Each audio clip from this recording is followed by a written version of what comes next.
ท่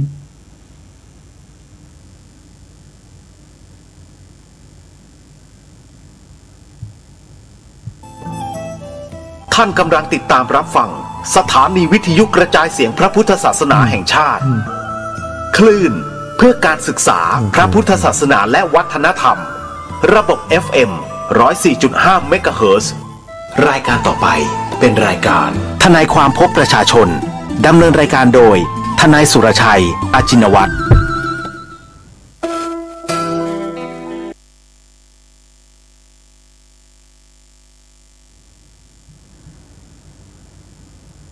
สวัสดี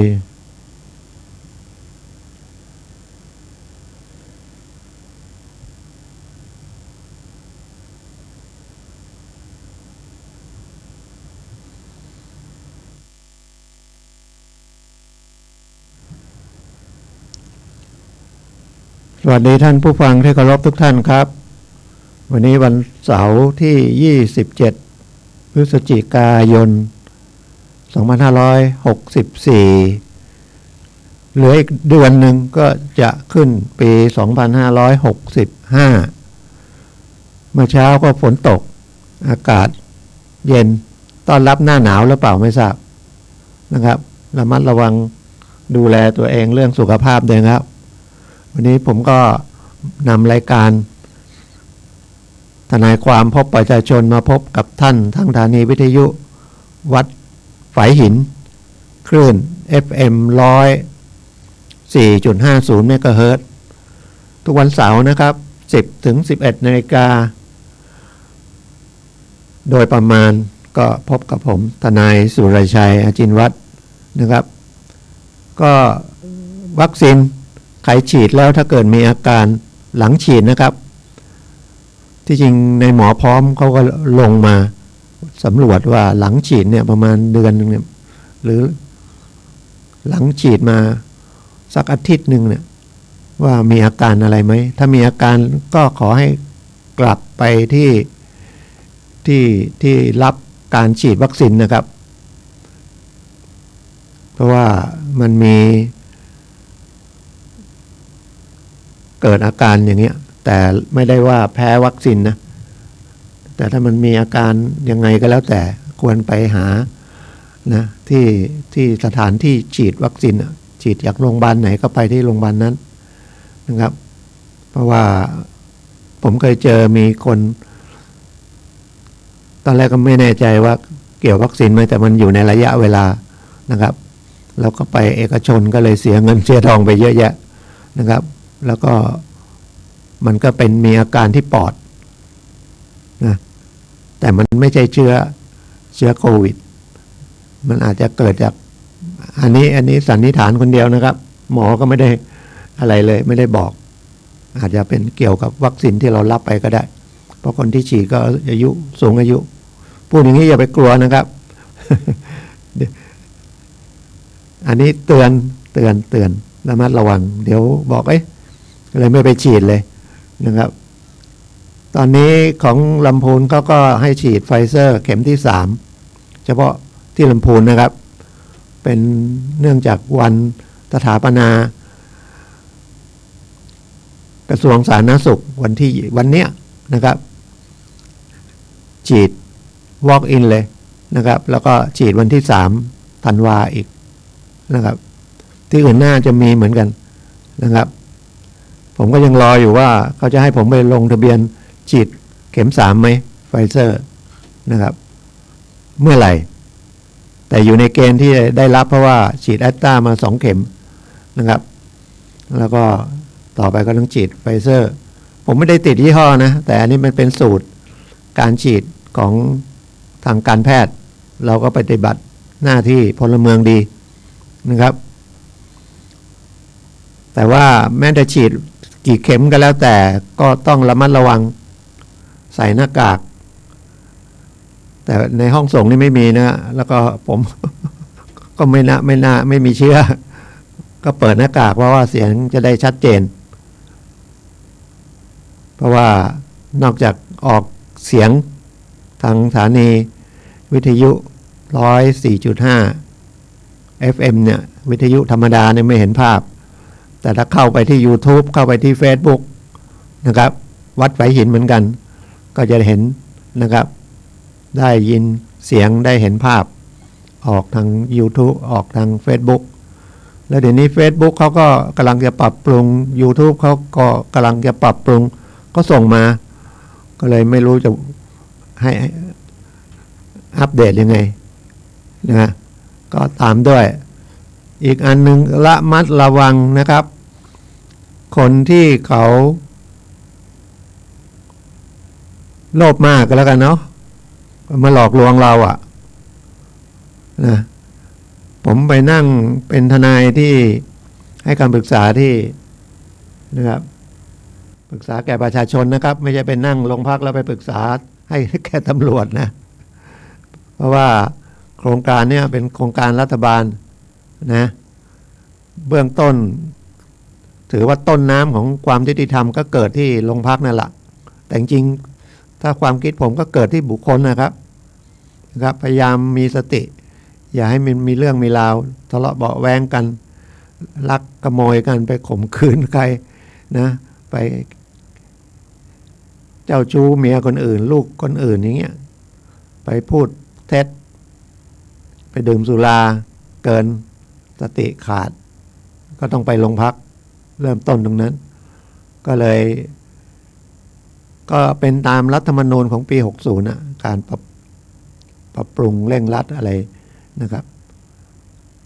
แผนพัฒนาประเทศ20 ปีนั่นนะแต่มันไปช้ามากนะครับเนี่ยเริ่มของโรงพักนะครับให้ความรู้กฎหมายแต่มันก็เป็นสิ่งที่ยิ่งใหญ่นะครับทุกคนอยู่ที่กฎหมายนะครับกฎหมายก็คืออยู่ในระเบียบอะเรื่องสิทธิเรื่องหน้าที่และหน่วยงานอื่นก็มีไม่ใช่มีเฉพาะของสภาทนายความร่วมกับตำรวจนะครับเชียงใหม่ก็อย่างผมนำเรียนนะครับกองเมืองตรงวัดพระสิงห์นะครับสถานีตำรวจภูธรเมืองเชียงใหม่แล้วก็ที่สถานีตำรวจภูธรช้างเผือกสถานีตำรวจภูธรแม่ปิงเนี่ยนะครับที่ใกล้ๆแยกหนองหอยนะครับ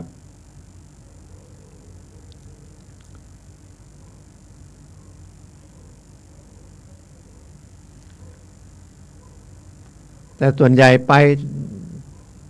ปแจ้งก็เอกสารหายโดยเฉพาะสมุดฝากเงินฝากธนาคารนะแล้วก็โดยเฉพาะของธนาคารเพื่อการเกษตรเนี่ยเลขมันเยอะจำไม่ได้ฉะนั้นก่อนไปนะครับสมุดบัญชีของธนาคารเพื่อการเกษตรของธกสนะไปถามพนักงานก่อนว่าเลขบัญชีของเราไปแต่คนนั้นต้องเป็นเจ้าของบัญชีนะฮะเอาบัตรประชาชนไปแสดงนะครับแล้วจดเลขไปแล้วไปแจ้งนะแต่จริงๆรัฐบาลก็เปิดโอกาสนะครับแจ้งเอกสารหายเนี่ยเขามีแจ้งในมือถือได้แอปแจ้งเอกสารหายไม่ยากนะครับเปิดมาก็กรอกชื่อเรากรอกบัตรประชาชนแล้วก็ตำแหน่งที่ของหายอะไรหายนะครับแล้วก็ไปปริ้นออกมาได้นะครับไม่ต้องเสียเวลาเดินทางไปโรงพัก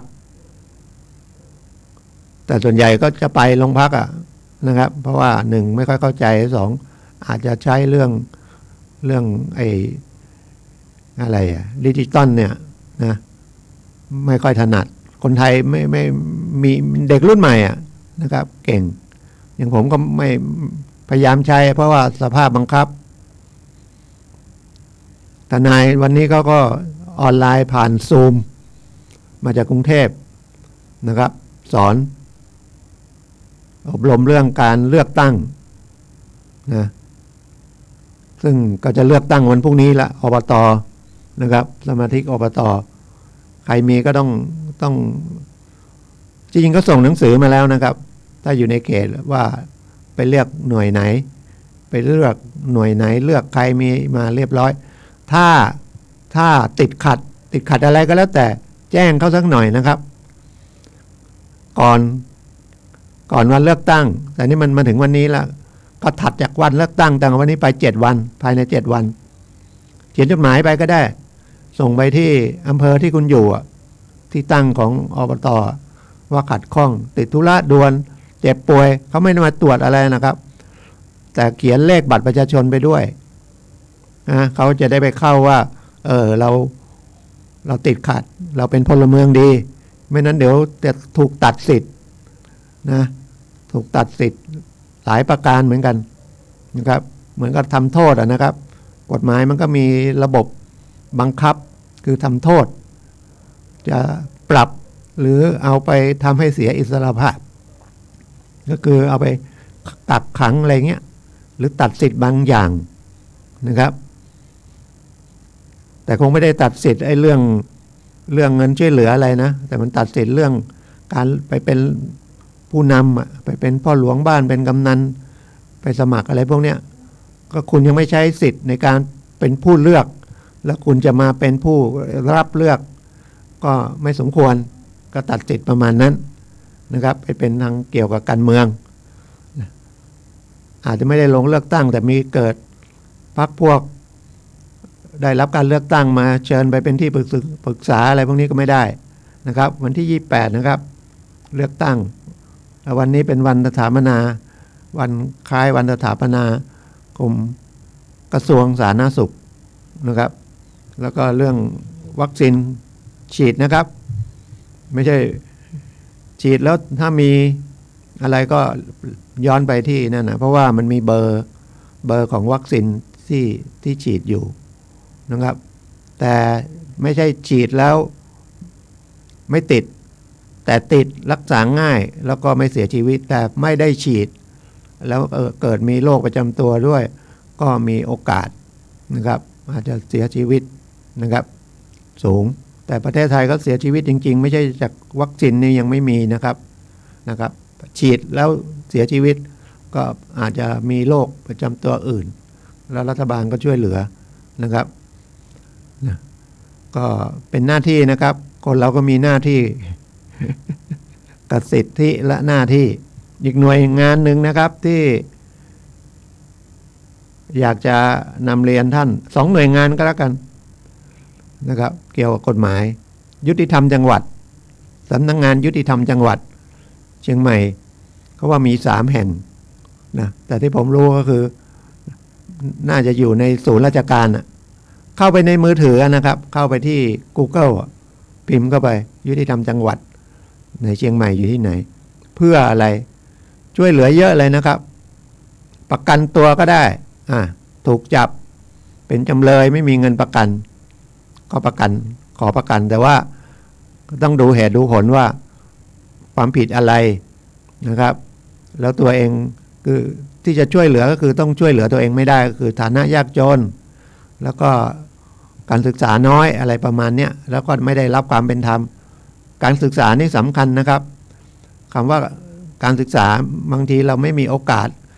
เรียนนะครับเพราะพ่อแม่ยากจนเนี่ยแต่เขาต้องศึกษาจากการอ่านจากการฟังนะครับแล้วถ้ามีโอกาสเราก็ยังเข้าไปศึกษาที่เรียกว่าสมัยก่อนเรียกกศน.นะครับเรียนก่อนกศน.มันมีเรื่องคล้ายๆเรียนกวดวิชาเลยเรียนนะแล้วก็เรียนข้ามชั้นอะไรอย่างเงี้ยนะแล้วเดี๋ยวนี้มาเป็นกศน.แต่กลายเป็นเขาเรียกว่าอะไรเรียนตามอัธยาศัยเลยนะไปรับการบ้านมาทำแล้วก็ไปส่งเพราะว่าส่วนใหญ่ที่ไม่ได้เรียนก็คือ1นะครับพ่อแม่ฐานะไม่พอที่จะส่งเรียนได้ต้องทำงานนะครับลูกก็ต้องช่วยพ่อแม่ทำงานแต่มีคนใฝ่เรียนเยอะนะครับอยู่เป็นเรียกว่าเป็นชนเผ่านะครับอยู่บนดอยทำการเกษตรเนี่ยเรียนนิติศาสตร์นะครับปัจจุบันเป็นภาคษาผู้หญิงด้วยก็มุมานะครับมันแพ้ความขยันหรือความมุมานะครับคนเราเนี่ยหนักเอาเบาสู้เนี่ยนะครับแต่ถ้าอะไรก็ไม่เอานะครับก็ยากก็เหมือนอะไร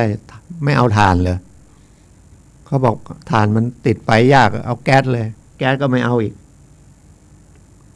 เห็นเด็กมีโอกาสเรียนแล้วไม่ได้เรียนหรือเรียนมาแล้วได้ประกาศนียบัตรได้ปริญญามาแล้วทำอะไรไม่ได้เลยอเนจอนาถมากขอโทษเถอะนะครับเสียโอกาสนะครับเสียเงินพ่อแม่เนี่ยเรียนมหาวิทยาลัย4 ปีเนี่ยหมดเป็นล้านนะครับขายนาให้ลูกเรียนเลย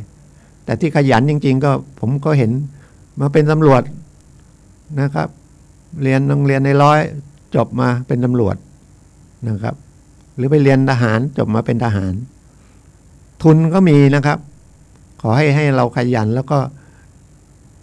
สนใจนะครับชิงทุนเรียนนะครับอยากให้เรียนนะครับเรียนรู้เกิดมาทั้งทีนะครับคนเป็นหมอนี่ก็ไม่ใช่เกิดมาเป็นหมอลูกคนยากจนเป็นหมอก็มีผมก็เคยเจอนะครับเป็นลูกค้าธกส.ที่ลำพูนพ่อแม่ก็ขายตอนแรกก็ส่งเงินดีแล้ววันหลังทำไมส่งเงินไม่ดีผมก็ไปถามพ่อแม่ก็ไม่ได้เรียนหนังสืออะไรมากแล้วนะครับแต่ลูกเขาใฝ่เขาเรียนเก่งแล้วก็สอบเข้า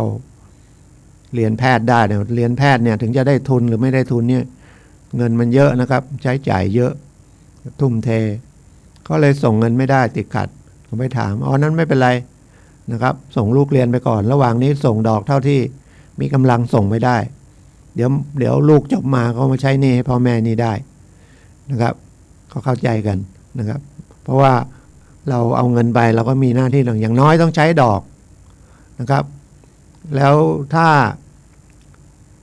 ถึงปัจจุบันนี้ก็พยายามเขาปรับโครงสร้างหนี้ให้นะครับเพราะว่าถึงจะฟ้องจะร้องไปมันก็ไม่ได้ประโยชน์อะไรไปลกศาลนะแต่บางครั้งเขาต้องฟ้องนะครับเพราะว่ามันจะเกี่ยวกับเรื่องอายุความแล้วผู้รับผิดชอบเนี่ยถ้าไม่ได้ดำเนินคดีตามนั้นถ้าเป็นของระบบราชการก็เขาอาจจะต้องรับโทษผิดนะครับเกี่ยวกับไม่ปฏิบัติหน้าที่หรือละเว้นปฏิบัติหน้าที่อะไรเป็นคดีอาญานะครับแต่ถึงฟ้องไปเนี่ยอย่างกยศเงินกู้ยืมการศึกษาฟ้องไปประนีประนอมไปก็ผิดนัดอีกเป็น2 ล้านกว่าลายนะครับส่งไม่ได้เพราะว่าช่วงนี้มันก็ต้องไปบอกว่าโควิดหมดละนะครับอ้างโควิดเลยนะครับเพราะว่ามันก็เป็นข้อเท็จจริงส่วนทั้งหมดเลยทุกอาชีพเกี่ยวข้องหมดแต่เราจะผ่านมันไปได้ไงหมายว่าฟ้ามันมืดพายุมันมาโควิดแต่ธรรมชาติของสรรพสิ่งทั้งหลายในโลกเนี่ยมันก็ต้องมีอย่างเงี้ยขึ้นลงเกิดดับดีมั่งไม่ดีมั่งนี่เราจะสู้ยังไงก็คือกำลังใจเรานะทุกอย่างมันไม่ใช่มืดตลอดเดี๋ยวพระอาทิตย์มันตกไปก็มืดมันต้องพระอาทิตย์ขึ้นได้แต่ตอนนี้มันพระอาทิตย์มันขึ้นแต่มันมีเมฆมาบังนะครับโควิดมันมาบังครอบไว้เศรษฐกิจเสียหายนะครับเพราะว่าทุกอย่างอยู่กับเรื่องเงินเรื่องทองก็คือเรื่องเศรษฐกิจเนี่ยนะครับโรงงานปิดไปสักโรงเนี่ยมันไม่ใช่เดือดร้อนเฉพาะเจ้าของโรงงานหรือเดือดร้อนเฉพาะธนาคารมันเกี่ยวไปหมดคนงานล่ะคนงานที่ทำนะครับมีสัก100 คนอย่างเงี้ย100 คนมีเมียอีกก็เท่ากับเมีย100 คนครอบครัวนั้นมีลูกอีก2 คนเดือดร้อนนะครอบครัวหนึ่งเขาเฉลี่ยว่า5 คนทั้ง1 ครอบครัวนะครับมีพ่อมีแม่มีตัวเองมีเมียมีลูกอีก2แต่ทำงานคนเดียวพ่อแม่ก็ชราละได้เงินชราคนละ600-700นะครับแล้วถ้าอยู่บ้านเช่าอีกค่าเช่าบ้านก็นะค่ากินค่าอยู่อีกแพงนะครับอาหารการกินมันต้องเลือกละนะครับมันมีนะครับที่25-30 บาทมันมีแต่เชียงใหม่อาจจะหายากแต่ก็มีนะครับอาจจะ10 บาท20 บาทอะไรก็หาเอาหรือซื้อไปทำเอง ทั้งที่มันไม่คุ้มก็ต้องดูแลให้มันถึงนะโรงงานปิดไปคนงาน100 คนเนี่ยเท่ากับเดือดร้อน100ครอบครัวก็500 คนนะครับโรงงานมันไม่ใช่มี100 คนนะครับโรงงานอาจจะมีเป็น1,000 คนอย่างเงี้ยมันก็เท่าไหร่แล้วมันไม่ใช่มีโรงงานเดียวนะครับถ้าไม่เกิดโควิดเราก็ไม่รู้ว่าโหอย่างมหาชัยเนี่ยนะครับโรงงานเกี่ยวกับอาหารทะเลมันเยอะแยะไปหมดเฉพาะเกี่ยวอาหารทะเลนะแล้วเราคนไทยก็ไม่มีแรงงานเพราะพ่อแม่ก็ไม่อยากให้ลำบากส่งลูกเรียนหนังสือนะครับขอให้เรียนหนังสือไว้แล้วคนไปทำอาหารทะเลเนี่ยคนไทยจะทำเลยนะครับของมีกลิ่นมือนะครับแต่กินอร่อยของแพงแต่เวลาไปทำไม่เอาหรือออกประมงอย่างเงี้ยนะครับไปเป็นคนอะไรตังเกเป็นคนที่อยู่ในเรือออกเรือไปเป็นเดือนอย่างเงี้ยก็ต้องเป็นพวกที่อยู่รอบบ้านเราจะเป็นเขมรเป็นพม่าเป็นไทยใหญ่เป็นอะไรก็แล้วแต่ที่เขายังยากจนกว่าก็มาขายแรงงานแต่เราอย่าไปเผลอนะครับเขามาขายแรงงานเนี่ยเขาเก็บเงินนะครับแต่คนไทยบอกเราอยู่บ้านเราเองไม่เป็นไรสู้เขาไม่ได้นะครับเหมือนกับคนไทยไปอยู่เมืองนอกไปอยู่ต่างประเทศอยู่ไม่ได้ถ้าไม่ขยันขันแข็งไม่ดิ้นรนจริงๆก็ต้องกลับมาบ้านนะครับเดี๋ยวนี้มีแล้วก็รวมแล้วก็ไปซื้อที่ก็อาจจะซื้อไม่ได้เพราะว่าเขาเป็นคนไม่ใช่คนไทยนะแต่เขารวมกันอยู่ก็อาจทำเป็นเช่าหรือทำยังไงผมไม่รู้แต่ได้ข่าวเขาก็ไปรวมกลุ่มเขาก็ออมเงินกันเขาซื้อที่อยู่ด้วยกันนะปลูกบ้านแทนที่จะไปเช่าบ้านคนไทยอยู่เขาก็รวมกันทำขึ้นมานะเอาค่าเช่านั้นผ่อนที่นะครับหรือบางคนก็ไปมาเป็นลูกจ้างไม่กี่วันไม่นานเขาก็มาเป็นผู้รับเหมาเล็กๆน้อยๆนะครับคนไทยนะครับบางส่วนนะบางส่วนเดี๋ยวจะหาผมไปตำหนิคนไทยนะครับก็เหมาะเพื่อให้มองเห็นว่ามันเศรษฐกิจแล้วมันก็เกี่ยวข้องกฎหมายทุกอย่างปฏิเสธไม่ได้นะครับแต่ที่ไปอย่างที่ผมบอกไปโรงพักโดนหลอก Facebook นะครับมีอันนึงเนี่ยเมื่อ2 วันผมไปผู้หญิงก็เข้ามาคล้ายๆปรึกษาเนี่ยเสียเงินไปละผมบอกเสียเงินอะไรค่าอะไรเขาเข้ามาใน Facebook เป็นนายหน้าเขาบอกว่าเขารู้จักคลินิกก็เป็นนายหน้าที่หาคนไปเสริมสวยคลินิกเสริมความงามเป็นผู้หญิงผมก็ถามก็เห็นหน้าตางดงามแล้วนะแล้วก็ไปทำอะไรอีกอายุ28เองบอกไปเสริมหน้าอกตกลง 40,000แต่ขอไปก่อน 15,000 พอได้ไป 15,000 บอกเขาคนที่มาหลอกนะครับว่าเขาขัดใจกับหมอคนเดิมแล้วก็จะกำลังไปหาหมอคนใหม่คลินิกใหม่เขาก็ทางนี้เขาบอกนั้นเอา 15,000 คืนมาก่อนคืนมา 1,500 ที่เหลือยังไม่คืนเขาก็จะมาแจ้งความเป็นหลักฐานนะผมบอกว่าจริงๆถ้าอย่างเงี้ยมันก็เป็นช่อโกงแล้วก็ผ่านทางมือถือก็น่าผิดพรบคอมพิวเตอร์ด้วย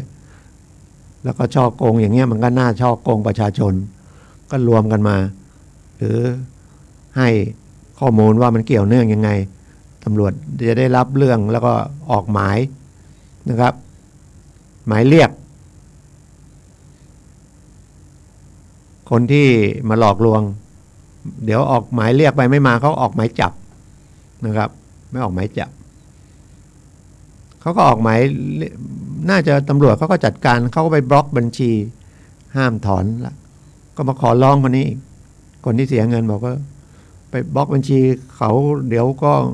ไอ้เงินที่ฉันจะให้คุณอีก10,000 กว่าบาทฉันก็ไม่ได้ให้นะก็ทั้งนี้ก็ใจอ่อนนะหลงกลเขาคนที่หลอกเขามีจิตวิทยาสูงนะแล้วไอ้ที่เห็นใน Facebook อ่ะมันอาจจะไม่ใช่ตัวเขาใส่รูปคนอื่นมาหรือไปแต่งหน้าแต่งตาสวยเลยนะครับมันมีอะไรแอปพลิเคชันโปรแกรมแต่งรูปแต่งหน้าแต่งตานะครับแต่รูปที่เห็นจาก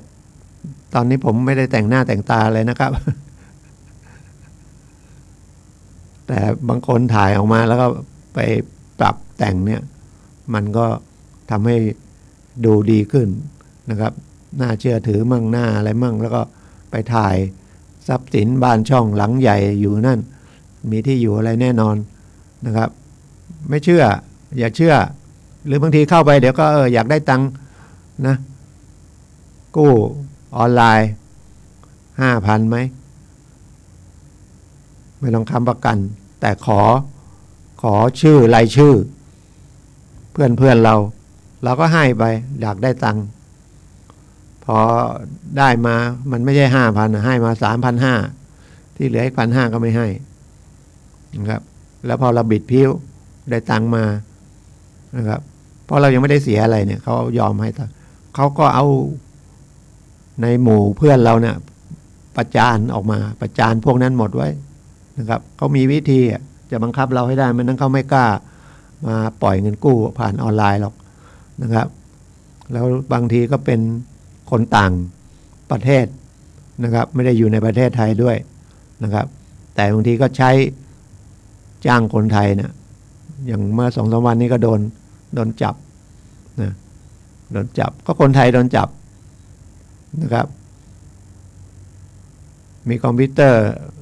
มีอินเทอร์เน็ตหลอกพนันออนไลน์นะครับหมดเนื้อหมดตัวนะครับมันเป็นไปไม่ได้แม้แต่ไปนั่งเล่นกันในวงนี่ก็ยังโดนหลอกเซียนเขาก็เป็นเซียนจริงๆเราไม่ทันจะไปเล่นไฮโลเล่น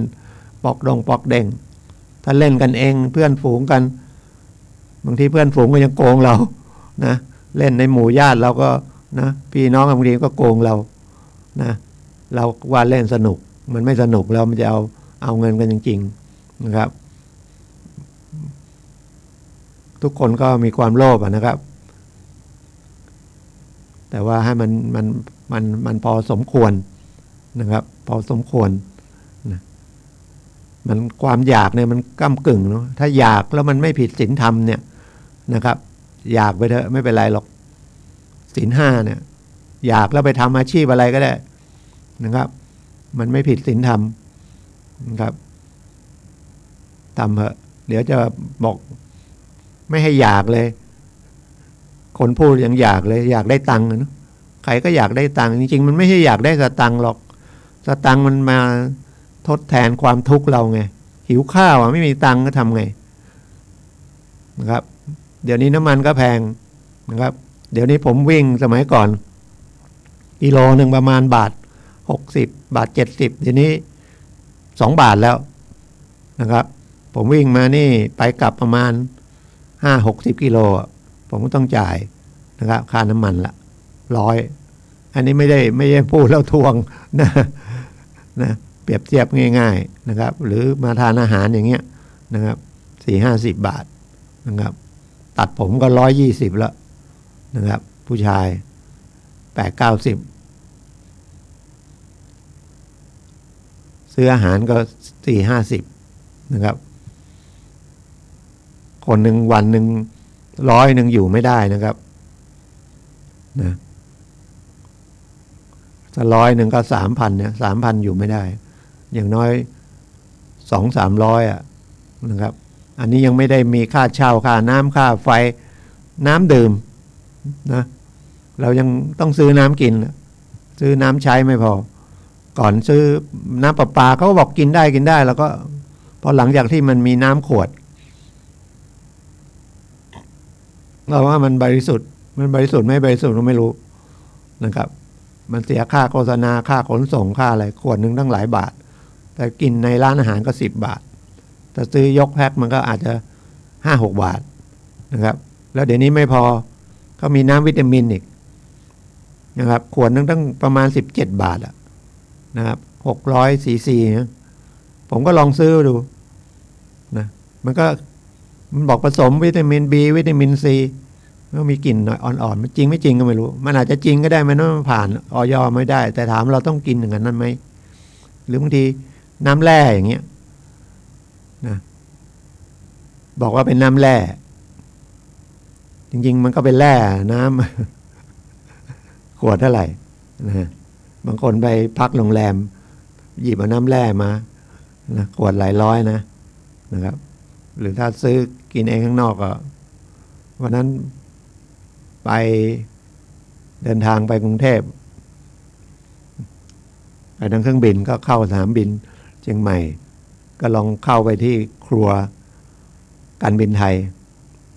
สั่งผัดไทย180ผัดไทยกุ้งสดสั่งน้ำดื่มขวดนึง50 บาทเป็นน้ำแร่ก็ลองกินดูเพราะว่าไม่ได้ทานอาหารตอนเช้ามาก็รีบมาก็ลองดูหมดไป200 กว่านะครับเพราะว่าเขาก็ขายนะเขาก็ขายปลาต้องโกขายอะไรอาหารชิ้นเดียวก็50-60 บาทปลาต้องโกก็ต้องหลายเป็น50-60 บาทเป็น100 บาทนู้นไหนๆก็กินข้าวแล้วกัน กินผัดไทยลองดูนะครับแล้วเข้าไปกรุงเทพก็ยังประหยัดค่ารถแท็กซี่พยายามนั่งรถไฟฟ้านะครับก็ไม่ยากนะครับแล้วผมก็ชื่นชมพนักงานที่ทำงานเกี่ยวกับรถไฟฟ้าทุกยี่ห้อนะจะเป็นของกทมของเอกชนอะไรก็ดีนะครับตั้งแต่รปภ.จนคนขายตั๋วคนหน้าประตูอะไรนะก็คือให้บริการดีอ่ะผมเพิ่งเจอหน่วยงานนี้นะที่ให้บริการดีไปที่อื่นไม่เจอนะฉะนั้นไปกรุงเทพก็พยายามนั่งรถไฟฟ้าไม่ยากนะครับเขาจะช่วยเหลือบอกเขาว่าจะไปที่ไหนจำสถานีให้ได้แล้วเราก็ต้องถามคนที่เขาอยู่กรุงเทพว่ามันใกล้สถานีรถไฟฟ้าอะไรนะจดเลยนะอย่าไปจำเดี๋ยวมันผิดแล้วจะต้องเดินสีไหนวันนั้นผมก็จากดอนเมืองเป็นสีแดงนะฮะวิ่งฟรีตอนนี้จะทดลองวิ่งไปลงบางซื่อต่อสีน้ำเงินแล้วก็ไปต่ออีกต่อหนึ่งสีม่วงเพื่อจะไปหาลูกสาวกับหลานอยู่ฝั่งนนทบุรีก็แป๊บเดียวถ้านั่งแท็กซี่ก็300-400อ่ะไม่รู้ถึงไหม นะถ้านั่งแท็กซี่แล้วก็บางทีเขาก็ไม่ได้ไปมันข้ามจากดอนเมืองมันอยู่ทางเหนือวิ่งไปนนทบุรีนั่งรถไฟฟ้าแต่มันยังเสียอยู่อย่างหนึ่งเพราะว่ามันทำสร้างทีละครั้งนะครับระหว่างขาไอ้ที่เราไปเปลี่ยนสายรถเนี่ยมันเดินไกลนะหลายร้อยเมตรอ่ะนะไปเปลี่ยนสายรถอ่ะอย่างสีแดงมาสีน้ำเงินเนี่ยก็เดินไกลนะแล้วก็บางทีมันอยู่บนฟ้า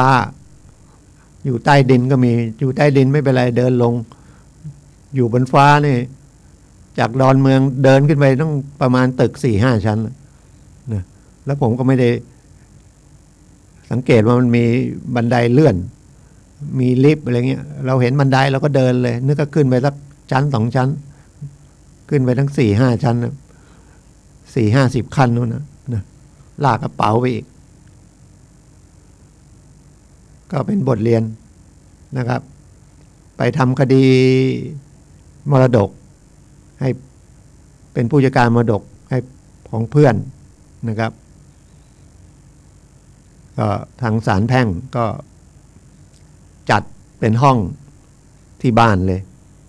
นะออนไลน์ผ่านมือถือเนี่ย ศาลก็อยู่ที่ศาลแพ่งนั่นน่ะท่านก็ออกบัลลังก์ที่ศาลแพ่งผมก็อยู่บ้านเพื่อนที่บางซื่อนะครับจัดห้องเล็กๆน้อยๆเท่าให้มันดูเรียบร้อยแล้วก็ใช้กล้องใช้มือถือนะครับแป๊บเดียวเอง15 นาทีเสร็จเพราะว่าเป็นคดีฝ่ายเดียวเอกสารก็ถ่ายทั้งมันยื่นไปแล้วล่ะมันยื่นเอกสารสำเนาไปแล้วแต่เวลาไต่สวนต่อหน้าผู้พิพากษาเราก็เอาเอกสารตัวจริงนั่นแหละนะผ่านกล้องมือถือนั่นแหละแล้วท่านดูท่านก็แคปไว้จับภาพไว้นะครับแล้วเก็บไว้แล้วก็ท่านก็สั่งนะสั่งละแสดงว่าเรียบร้อยละให้เป็นผู้การมรดกละแต่ต้องรอทางศาลรออีกอย่างน้อย30 วันถ้าภายใน30 วันไม่มีใครมาคัดค้านอะไรไม่มีใครมาร้องอะไรก็ถือว่าคดีถึงที่สุดนะครับแต่ศาลแพ่งบอกเลยภายในประมาณ45 วันให้ไปรับให้ไปยื่นขอนะครับขอคัดคำพิพากษาคำสั่งแล้วก็ขอคดีถึงที่สุดนะครับก็เสียค่าธรรมเนียมเล็กๆน้อยๆเดี๋ยวจะให้เพื่อนไปผมไม่ไปนะเสียค่าเครื่องบินไปกลับก็ 3,000 กว่าก็ถือว่าเพื่อนเรียนหนังสือด้วยกันก็ถือว่าให้เพื่อนเขาออกค่ารถแล้วเราก็ได้ไปเยี่ยมนะ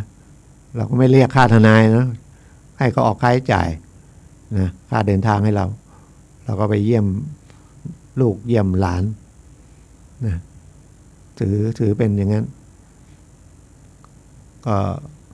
เป็นเรื่องเราสู่กันฟังนะครับมีกฎหมายแทรกเข้ามาด้วยมีเรื่องอื่นแทรกเข้ามาด้วยนะครับยุติธรรมจังหวัดนี่1ประกันตัวนะเมื่อกี้ผมพูดนะครับประกันตัวก็คือจำเลยถูกจับแล้วการขอปล่อยตัวชั่วคราวระหว่างพิจารณาคดีเนี่ยระหว่างสอบสวนชั้นโรงพักก็ดีระหว่างดำเนินการฟ้องของอัยการก็ดีตอนสืบพยานก็ดีต้องมีหลักประกันแต่ศาลถ้าคดีไม่ร้ายแรงนะคดีไม่ร้ายแรง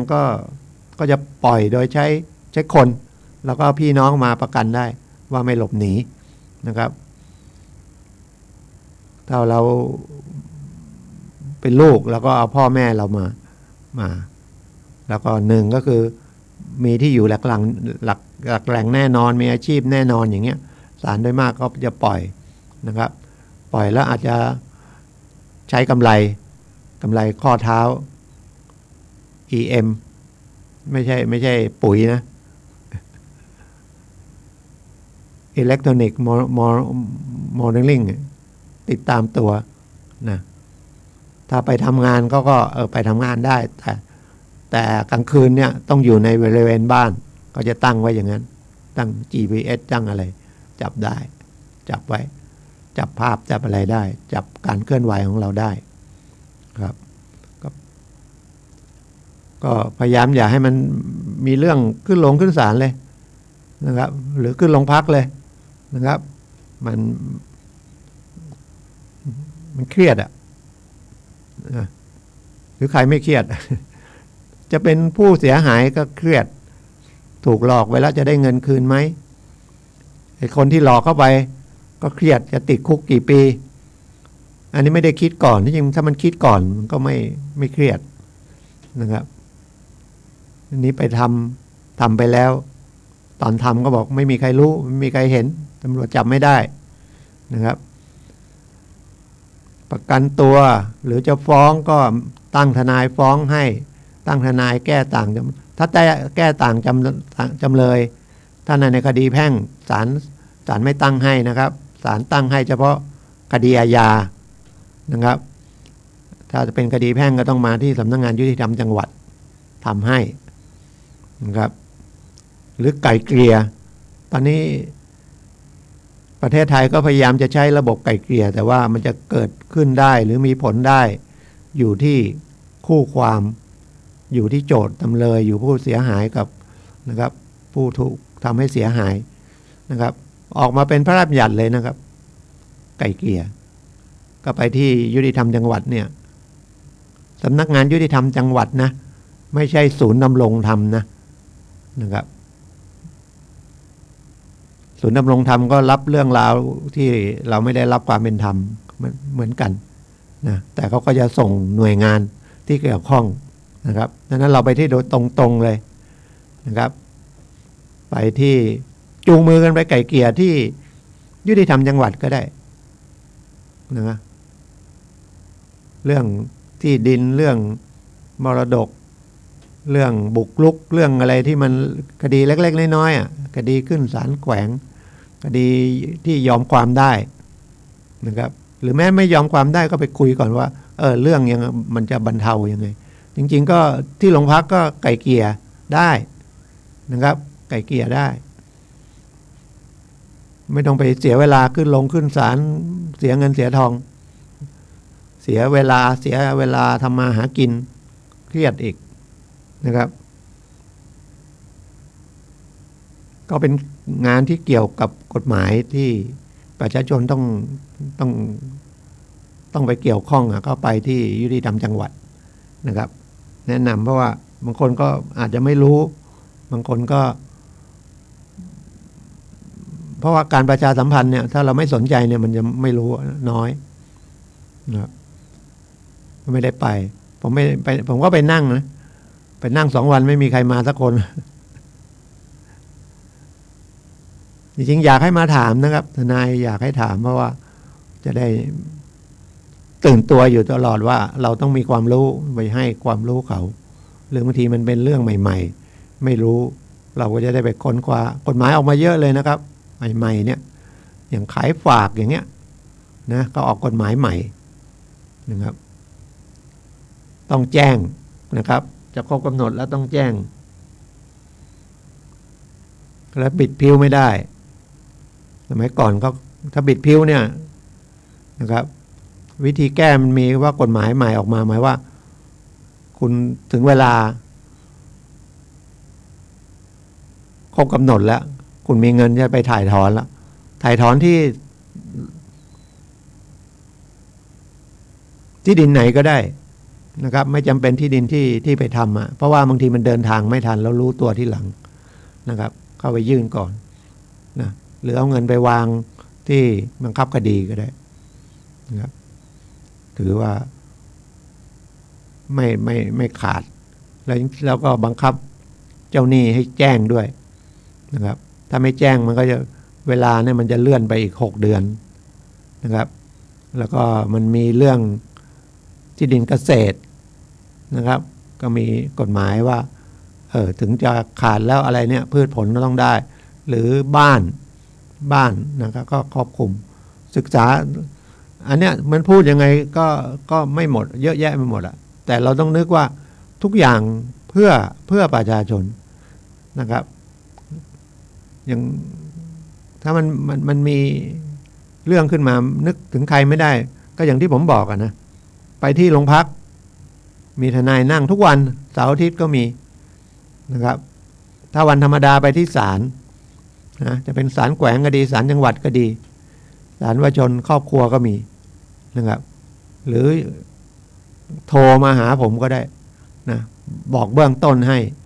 นะ0896355649 ผมก็ยินดีนะหายเงียบไม่มีใครติดต่อผมเลยไม่รู้มีคนฟังผมเปล่านะผมก็ยังถ้าไม่ได้มาแสดงว่าต้องติดงานสำคัญละถ้าไม่ติดงานสำคัญผมจะต้องมานะครับมันเหมือนได้มาให้ความรู้ให้มาท่านก็ที่เปิดฟังแต่อาจจะไม่ได้มาถามเพราะว่าไม่มีปัญหาถามนะครับแล้วก็เดี๋ยวนี้ก็ออกเป็น YouTube ออกเป็น Facebook แล้วก็เข้าไปนั้นก็มีเรื่องของกฎหมายพิมพ์คำเข้าไปเนี่ยมือถือเนี่ยตอบเราได้หมดอะแต่รายละเอียดมันแต่ละบุคคลไม่เท่ากันนะอย่าไปเอาไปเทียบเคียงกันบางคนบอกอย่างนี้มันเป็นอย่างนั้นไม่ใช่รายละเอียดไม่ใช่นะครับเราต้องแล้วก็เวลามาถามเอาคนที่ประสบปัญหาจริงๆถามนะแล้วก็เอาเอกสารมาดูนะถ้าอยากเจอตัวผม อยู่เชียงใหม่ก็นัดเลยเจอวัดไหวหินนี่ก็ได้ หลังออกรายการนะครับ โทรนัดผมก็ยินดีนะครับ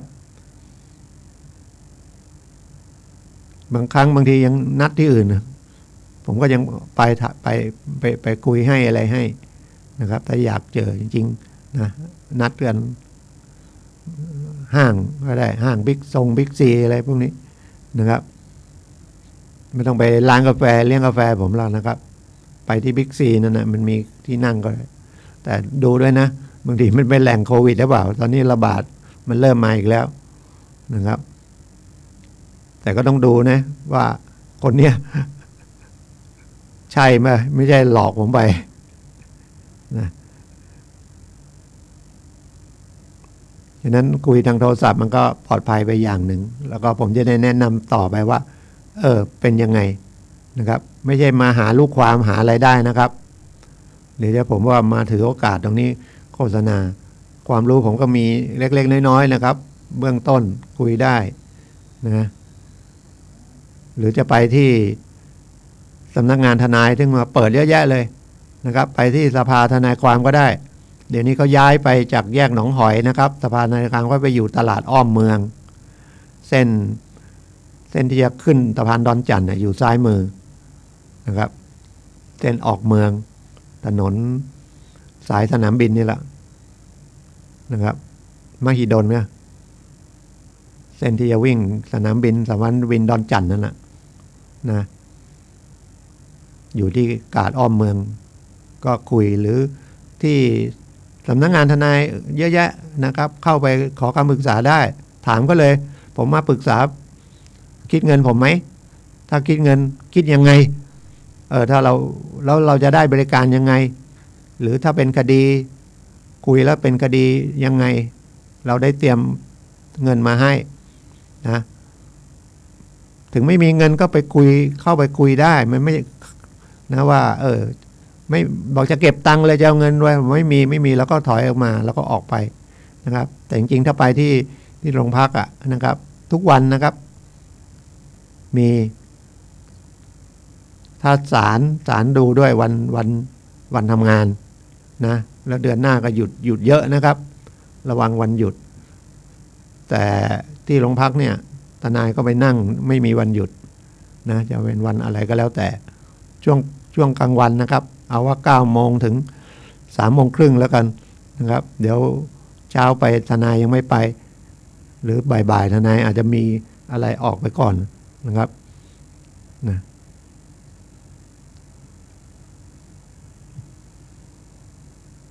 มีหน่วยงานอีกอันนึงแนะนำนะพัฒนาสังคมและความมั่นคงของมนุษย์นะก็อยู่ในถ้าเชียงใหม่ก็อยู่ที่ศูนย์ราชการไปถามเขาถามที่ประชาสัมพันธ์อันนี้ช่วยดูแลชื่อมันก็บอกนะพัฒนาสังคมก็ดูแลสังคมและความมั่นคงของมนุษย์เราเนี่ยของคนเราเนี่ยมนุษย์นะเรื่องในครอบครัวนะทะเลาะเบาะแว้งกันนะติดสุราติดเหล้าเรื่องลูกเรื่องพ่อแม่ไล่ออกจากบ้านหรือบางทีพ่อแม่ก็โดนลูกไล่ออกจากบ้านไม่มีที่พักพิงก็ไปที่นี่นะครับหรือเดินทางมาแล้วไม่มีค่ารถกลับบ้านมาจะหางานทำงานก็ไม่ได้ตังค์ก็หมดนะครับไม่ต้องไปจี้ไปปล้นไปขโมยไปติดต่อที่พัฒนาสังคมและความมั่นคงของมนุษย์นะครับเดิมมันก็คือกรมประชาสงเคราะห์นะครับคือพวกหน่วยงานที่ช่วยเหลือเราเนี่ยนะครับพยายามไปถามนะไม่ได้ก็เข้าไปที่เทศบาลนะไปถามว่านะไปที่อำเภอก็ได้นะครับเป็นหน่วยงานไปโรงพักก็ได้นะครับไม่จำเป็นจะต้องเป็นเรื่องเอกสารหายเรื่องคดีความเดือดร้อนเรื่องอื่นก็ไปนะหลงทางอะไรเงี้ยนะครับไม่มีค่ารถกลับบ้านเลยก็จะแนะนำต่อนะครับได้พอดีก็บอกว่าช่วงนี้มันตั้งแต่โควิดมาแล้วก็คนตกงานเยอะก็ระมัดระวังของมีค่าหน่อยนะครับมันจะมีเรื่องลักขโมยเพิ่มขึ้นนะครับ รถก็ส่งไม่ได้ก็ไปคืนนะครับเขาไปขายไม่ได้เท่าไหร่ก็มาฟ้องเราก็เท่าที่ส่วนที่เหลือเกินนั้นไม่ได้อย่าไปคิดฉลาดเอาไปจำนำ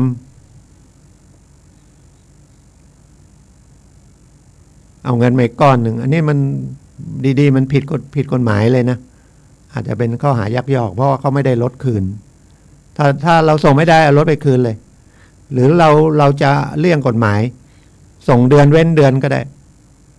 ถ้าอยากจะได้รถใช้เขาฟ้องไม่ได้แต่มันจะมีค่าปรับเพราะว่ากฎหมายผิดนัดเกิน3 เดือนก็ถึงจะถือว่าเราผิดนัดนะเราก็ส่งเดือนเว้นเดือนหรือไปคุยเขายืดเวลาไปนะครับยืดเวลาไปยืดขยายเวลานะเจ้าหนี้เขาไม่อยากได้อะไรเราก็อยากได้เงินนะครับอยากได้เงินแล้วก็ได้ผลประโยชน์จากการเช่าซื้อคิดให้มันมุมที่มันดีๆนะครับมีเยอะนะครับเอาไปจำนำจริงๆจำนำมันก็ไม่ได้นะมันผิดกฎหมายการจำนำเอารถไปจอดบางทีเอาไปจอดแล้วไปอีกทีหายไปไหนแล้วเขาบอกผิดนัดแล้วเขาเอาไปขายเลยนะครับอันนั้นมันต้องไปแจ้งความละนะครับว่าไม่ควรทำนะมีหลายคนไปอย่างเงี้ยบางทีไปออกรถใหม่มาเลยฉลาดแล้วเอาไปจำนำเลยติดคุกครับแต่แรกเอามอเตอร์ไซค์ไม่พอเอารถยนต์อีก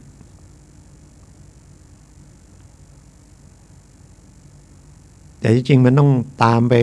ถึงไอ้คนรับจำนำด้วยนะครับร่วมกันไหมก็ต้องดูนะแต่เราโดนก่อนแล้วนะครับมันเสียเข้าไปในเรือนจำแล้วก็เสียอิสรภาพแล้วก็มีประวัติที่ไม่ดีนะครับอย่างพรบเรื่องยาเสพติดก็เปลี่ยนแก้ไขใหม่เป็นประมวลกฎหมายยาเสพติดนะเจตนาของกฎหมายเขาก็บอกว่าจะเอารายใหญ่ๆนะครับเพื่อจะยึดทรัพย์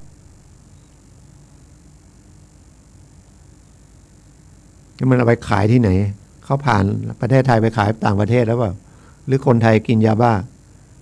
ทำไมต้องกินยาบ้าเพราะกำลังใจไม่ดีไงจิตใจไม่มีที่พึ่งขาดก็เลยพึ่งยาเสพติดเสพไปแล้วมันก็สบายเหมือนว่าลืมโลกลืมความจริงอยู่กับความจริงไม่ได้ก็คือจิตใจอ่อนแอนะครับคนเราก็ต้องมีได้มั่งเสียมั่งนะครับบางคนได้ก็เหมือนเสียเพราะว่าโลภมากเอาเงินไว้ธนาคาร1,000,000ได้ปีละ10,000เดี๋ยวนี้ไม่ถึงเลยเนาะ ถึงไหมเอาว่าปีละ10,000แล้วกันคนมาบอกว่าเอาไปให้เขาสิเขาให้เดือนละ10,000แค่เนี้ยเชื่อละเชื่อเพราะความโลภเราแท้ๆเลยเอาเงินให้เขาตั้งล้านเอามาให้ผมนี่1,000,000ผมให้20,000ก็ได้เพราะไอ้เงิน10,000-20,000ที่เขาให้ไปน่ะก็เงินล้านนั่นแหละจากเงินล้านนั่นน่ะเอาสัก3-4 เดือนก็ได้ดังเยอะละนะเราก็ได้คืนไปเท่าไหร่เราก็คิดโอ้โห4 เดือนถ้าได้ปีหนึ่งได้120,000คิดเลยปีละ10,000ไว้ธนาคารได้10,000เดียวโอ้ต่างกันเยอะแต่ลืมไปทำไมไม่ลืมว่าเขาเอาเงินเราไปทั้งล้านนะครับแล้วก็หายจ้อยเลยไม่มีหลักฐานอะไรสักอย่างเชื่อไว้ใจได้ถ้าเขาทำกำไรได้ขนาดนั้นน่ะเขาจะมาชวนเราไหมเขาไปเอาเงินธนาคารไม่ดีเหรอนะครับแล้วก็ระมัดระวังอีกอันหนึ่งคนตอนนี้ที่ดินก็ขายมีแต่ป้ายขายนะถ้ามีเงินจริงๆอยากซื้อที่ดินซื้อตอนนี้นะซื้อที่ดินก็ได้ซื้อบ้านก็ได้ บ้านหลุดจำนำบ้านหลุดผ่อนเหมือนรถอะนะติดต่อที่ธนาคารสงเคราะห์ก็ได้ธนาคารทุกที่เลยเขาก็ประกาศขาย ถ้ามีเงินนะเราไปดูให้มันดีนะซื้อจากสถาบันการเงินนะครับ ไปซื้อขายกันเองเดี๋ยวจะเสียโดนหลอกนะครับ บางทีเขาก็มาหลอกง่ายนะผมฟังแล้วก็รู้ละโกงดีก็มาถามผมก่อนถ้าไม่ถามผมก็อาจจะเสียไปแล้วมีที่ดินอยู่มีคนมาชวนบอกพัฒนาไหมผมจะมาสร้างบ้านจัดสรรให้แต่ขอที่ดินนั้นโอนมาให้ผมก่อนผมจะได้ไปเข้าธนาคารเรียบร้อยเลยถ้าอย่างเงี้ยแม้แต่เอาของเราไปการันตีธนาคารเนี่ยก็ยังไม่สมควรจะทำถ้าเขาจะลงทุนจริงๆก็มาว่ากันเลยนะครับเราก็ตัดเป็นแปลงๆเราก็ลังวัดเอาเลยนะครับเอาสร้างเสร็จเราเป็นบ้านเท่าไหร่คุณขายได้เท่าไหร่ผมก็โอนให้เขาก็ไม่บอกว่ามาสร้างในที่คุณมันก็เป็นของคุณดินะครับถ้าคุณจะลงทุนนะแม้แต่บางทีไปลงทุนสร้างวัดสร้างวางทีเอาเงินจากพระจากวัดก่อนหรือมารับเหมาสร้างบ้านเราเองก็ระวังไม่ใช่ว่าต้องจ่ายเงินเขาจริงๆเขาต้องวางเงินเรานะแต่นี่เอาเงินให้เขาก่อนเขาไปหมุนที่อื่นเขาไม่มาทำก็เป็นคดีขึ้นมาอีกอย่าไปถือว่ากระบวนการยุติธรรมไม่ยุติธรรมขึ้นศาลไม่เห็นได้อะไรได้แต่คำพิพากษานะครับมันอยู่ที่เรานะครับไม่ใช่อยู่ที่ระบบนะระบบมันก็พยายามจะแก้ไขแต่ว่าตัวเราเนี่ยต้องระมัดระวังฉะนั้นนะครับอย่าหลงเชื่ออะไรง่ายๆก็คือต้องมีสตินะครับสติว่ามันไม่น่าจะใช่นะฮะเอาอย่างนั้นไว้ก่อนนะครับไม่น่าจะใช่นะครับมันก็ฝึกได้นะครับสติที่เราบอกไว้ทำสมาธิทำสติจริงๆสติมันก็จะเกิดจากที่ถ้าจริงๆมันก็เป็นธรรมชาติที่มันเกิดขึ้นมาแต่ว่ามันฝึกได้มันก็จะเกิดเร็วเกิดคมนะครับฝึกได้นะก็ฝากสถาบันพลังจิตานุภาพนะครับของหลวงพ่อวิริยังพยานมงคลวชิโลดมท่านจะครบท่านมรณะไปเมื่อ22ธันวาจะครบรอบปีแล้วแต่สถาบันพลังจิตานุภาพยังอยู่นะครับเปิดสอนออนไลน์นะของผมเรียนที่ลำพูนจะจบละเดี๋ยวมกราเปิดละวันที่6เปิดรุ่นใหม่นะครับเดี๋ยวเชียงใหม่ก็จะเปิดมีหลายสาขานะครับทั้งรวมทั้งในมช.สาขา64ของนะครับก็เปิด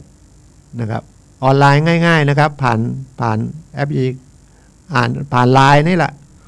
นะครับไม่ได้เสียค่าใช้จ่ายอะไรแล้วเรียนง่ายเราก็ฟังตอนไหนก็ได้ปฏิบัติตอนไหนก็ได้ในช่วง6 โมงเช้าถึง3 โมงถึง9 โมงวันรุ่งขึ้นนะครับเราไม่ได้หวังประกาศนิบัติเราหวังได้ความรู้นะครับฟังเทปหลวงพ่อฟังอะไรนะครับเป็นบุญนะครับคนที่เกิดมานะเป็นมนุษย์เนี่ย2นะครับอยู่ในพุทธศาสนานะครับ3ได้ฟังธรรมนะฟังไปบ่อยๆมันก็จะเกิดขึ้นเองนะครับอย่างอื่นไปฟังเนี่ยมันจะเสียสตังค์ฟังธรรมนี่มันได้นะครับดังนั้นก็ให้ดูแลตัวเองเนี่ยสติเนี่ยสำคัญที่สุดนะครับก็เดี๋ยวรายการต่อไปก็เป็นรายการของท่านอาจารย์สุนัยนะครับพลังแห่งชีวิตก็ของผมก็เป็นเรื่องของกฎหมายแล้วก็เรื่องของธรรมะของสถาบันพลังจิตานุภาพฉะนั้นถ้าใครยังอยากคุยกับผมนะหลังออกรายการก็โทรนะครับเอาว่าคุยก็ได้นะครับจะเรื่องกฎหมายก็ได้จะเรื่องของสถาบันพลังจิตานุภาพหรือเรื่องอื่นๆก็ได้นะครับก็ทุกวันเสาร์นะครับก็พบกันนะครับวันนี้ก็ขอขอบคุณทุกท่านที่รับฟังขอทุกท่านโชคดีครับพบกันใหม่วันเสาร์หน้านะครับรายการต่อไปเป็นรายการของท่าน